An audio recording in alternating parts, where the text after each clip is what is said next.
Hello, George, Fat Ninja Food Forest. Well, that's the ladies. Do a lot of these compost videos, but I just want to do one real quick and keep it short. But I think the whole process we use here is an excellent one. Don't mind the dirty hands, probably got some on my face. Just want to show you over here, we do the hot compost, the thermophilic compost. Trying to stir it 3 times, getting up to 160 degrees if we can. Trying to kill that weed seed and that pathogens, any pathogens. So over here we see that. We're to 140 plus this morning, I think. Yeah, just at 140. That'll be over 3x3, about 4x4 when we start. Over here's the static compost. So after we've turned it 3 times, but it's no longer hot, we'll let it set as long as possible. After that, I even go further. I take it into the greenhouse. We'll go look at that next, and we run it through the worms, making it black gold, a worm compost. So we'll run the greenhouse and have a look at that. Hi, sis. You gonna have some worms?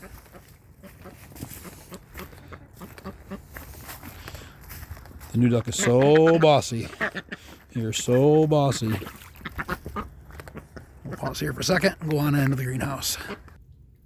So just got done sifting. These are sifted castings. If we look close, we can see all kinds of actually baby worms and worm eggs in there. So now I'll put a couple pieces of fruit or something on top of this, try and call all those out as many as I can. And here I have the sifted castings, or the sifted wood chips left over, right full of worms. I'll spread that back out. So this is a 4x4 bed, and I'll feed as I go across it. So I'll make a trough, put some food in it. Next time going all the way across. Then I can harvest it whenever I'm ready, or I can harvest part of it. This happened to be all the way ready. Taking the remains, putting them back in there. And I'll go outside and look at what else I use with it. So over here, we'll show you just how easy it is with the sifter. I'll do it one hand. So I throw this in here, give it a few taps. Try to make everything fall through, and shake it back and forth. It's super simplistic, but the best things are simplistic sometimes. It's made with runners. Those runners sit on the sides. So when I'm tapping on this, the screen doesn't come free. I can push it all the way back to hit the greenhouse. It stops me there. And it's on this back rail as well. So I'm doing all this tapping. I'm not breaking that screen free.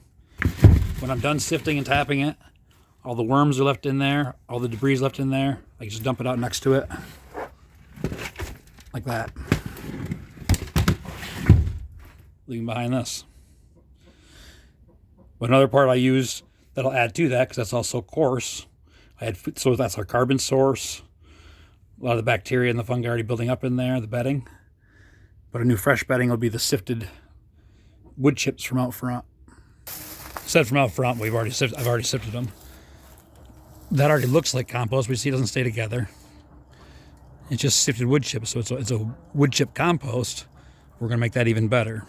So I'll add that as a second bedding, excuse me, as a second bedding with a thermophilic compost that's gone static, and the worm bedding. So I have the finished compost, a little bit of sifted material for finer material in there, feed that to the worms with kitchen scraps, and sift that when it's done. Using all these waste products. Annie, what are you doing up here? We're making a video. This chicken's so friendly. Melinda says that the Buff Orpingtons are the Labrador chickens. You're loud. Change could be better than holiday. Peace.